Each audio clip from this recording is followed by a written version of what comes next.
There are 298 prisoners on death row in the state of Florida. This is part 24 of the series. Eris Tisdale, 36 years old, 7 years on death row. During a traffic check in Fort Pierce on the morning of February 28, 2013, Tisdale, who was 25 at the time, fired 7 times at Morales. The bullets struck the veteran sergeant in the head, neck, and arm. Another sheriff's deputy arrived on the scene in time to see the shooting. On Naylor Terrace, south of Edward Roads, Morales, 35 years old, was discovered dead inside his patrol cruiser. He left behind a wife and 2 children. Craig Wall, 48 years old, 7 years on death row. For killing his girlfriend and their 5-week-old infant in 2010, Craig Wall received a death sentence. Wall had entered a no-contest plea to the first-degree murder of their son, Craig Wall Jr., and had admitted guilt to the first-degree murder of Laura Taft. Wall has had a difficult life and served 14 years in prison for armed robbery and robbery with a lethal weapon. Shortly after exiting, he ran into Taft. They welcomed Craig Wall Jr., popularly known as CJ, into the world shortly after Christmas 2009. However, the boy died 5 weeks later after suffering from brain damage and fractured ribs. Although Wall was suspected practically right away, he wasn't detained immediately. The fact that Wall was a suspect in his baby's death, clearly indicated on an arrest affidavit, was never brought up in court when he was arrested a few days later on a different offense. He was released on bail. Later, the Pinellas Pasco state attorney admitted that the case had not been handled properly. According to investigators, Wall entered Taft's apartment through a sliding glass door 3 days after being released from jail and fatally stabbed her. Mesak Damas, 47 years old, 6 years on death row.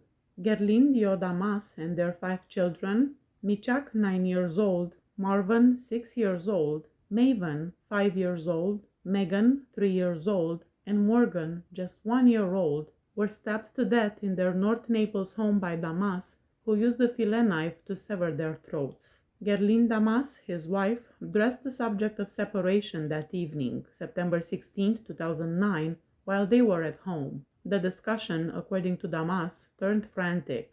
The following day, after leaving work, Damas made his way to a nearby store and bought a Berkeley fillet knife, a roll of silver duct tape, and a box of gum. Damas claimed that his wife did not talk to him when he got home other than to ask him to sign immigration documents and inform him that she still intended to leave. Damas seized the knife at that point, bound her with a rope, and duct-taped her lips shut. As Gerlin Damas's family had not heard from her since Thursday, September 17, 2009, and she had not reported to work, they got in touch with the Collier County Sheriff's Office on Saturday, September 19, 2009, to report her missing. Gerlin Damas was found face down in a big pool of dried blood with a black trash bag over her head and her limbs bound with duct tape when deputies forced through the locked door. Her right elbow and right eye had suffered blunt force injuries, while her left shoulder and neck had severe, deep, sharp force injuries. The body of Mesak Damas was then found by deputies in a bedroom on the 2nd floor, lying face down on a mattress on top of a pool of dried blood.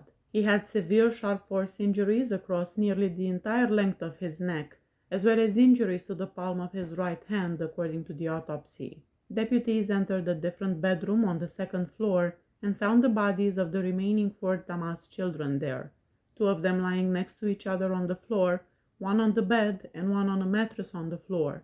Each of the 4 suffered neck injuries from a sharp force. Sean Bush, 54 years old, 6 years on death row. Nicole Bush was murdered at her home in Jolington Creek, and her ex-husband, Sean Bush, was found responsible. She had been struck with a baseball bat, stabbed, and shot in the head. Before she passed away, she was unable to identify her attacker, but detectives discovered Sean Bush's DNA on the bat handle. They also discovered that Bush called 2 insurance companies shortly after the murder to inquire about 2 plans for which he was the beneficiary. He also had a conviction for trying to kill her previously by electrocution. Benjamin Smiley, 31 years old, 5 years on death row. According to testimony given in court, Smiley used a chrome revolver to tap Clifford Drake, 58 years old, in the forehead in his Lakeland home's bedroom in April 2013. When Drake responded that he didn't have a safe, he was wounded in the leg by Smiley to pressure him into disclosing where it was hidden. According to the evidence presented in court, Smiley shot Drake in the chest fatally when he kept repeating his denials. During the assault, Smiley of Tampa also held Drake's stepson, Mark Wilkerson, at gunpoint. After firing the rounds that resulted in Drake's death, the stepson fled the house.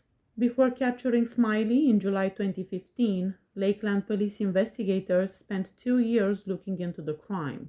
Their opportunity came when Hillsborough County deputies picked him up for armed robbery. The DNA from that arrest was connected to DNA from the Drake murder site.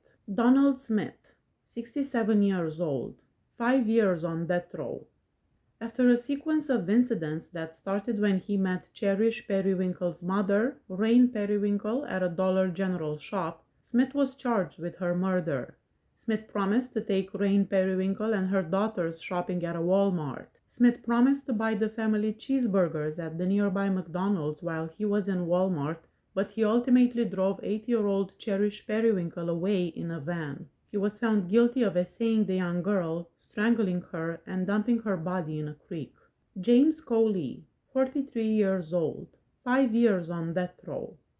James Coley Jr., 38 years old at the time, was given the death penalty for the shooting deaths of his estranged wife Amanda Coley, 36 years old, and her closest friend Lindy Dobbins, 39 years old, inside the couple's house on August 27, 2015. Coley was found guilty of 2 charges of first-degree murder, 2 counts of attempted first-degree murder, 2 counts of burglary, and 1 count of aggravated stalking. Coley's victims weren't in any way responsible for his attack.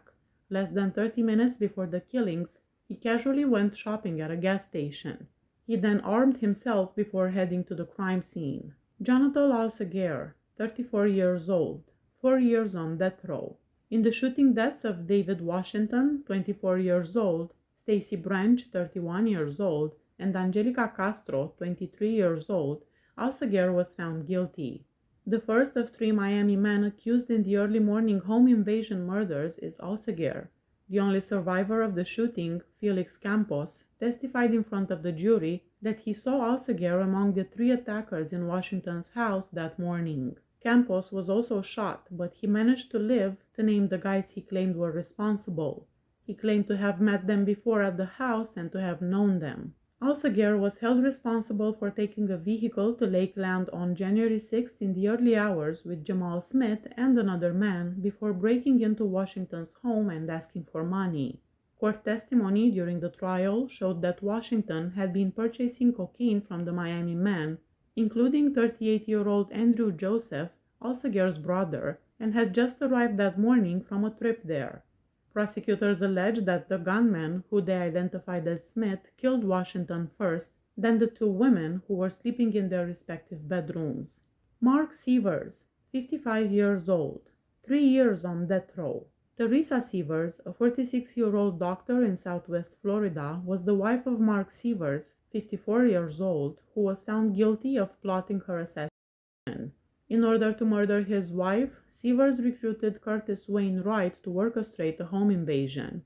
Jimmy Rogers would assist Wright in carrying out the murder in exchange for close to $100,000 in life insurance payouts.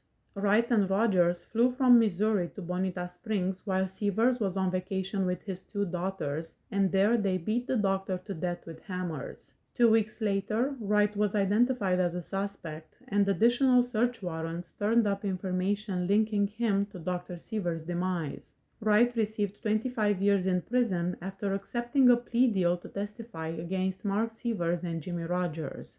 Michael Gordon, 43 years old, 3 years on death row. On January 15, Gordon and 3 co-defendants held up a pawn store in Auburndale with a gun before leading police on a high-speed chase. Patricia Moran, 72 years old, and Deborah Royal, 51 years old, were home when Gordon entered with force. After stabbing the women more than 50 times, he took Moran's car and tried to flee by driving through a garage door. Devonier McCune, a co-defendant, received a life sentence after juries found him guilty of second-degree murder, armed robbery, and 3 charges of attempting to kill a police officer.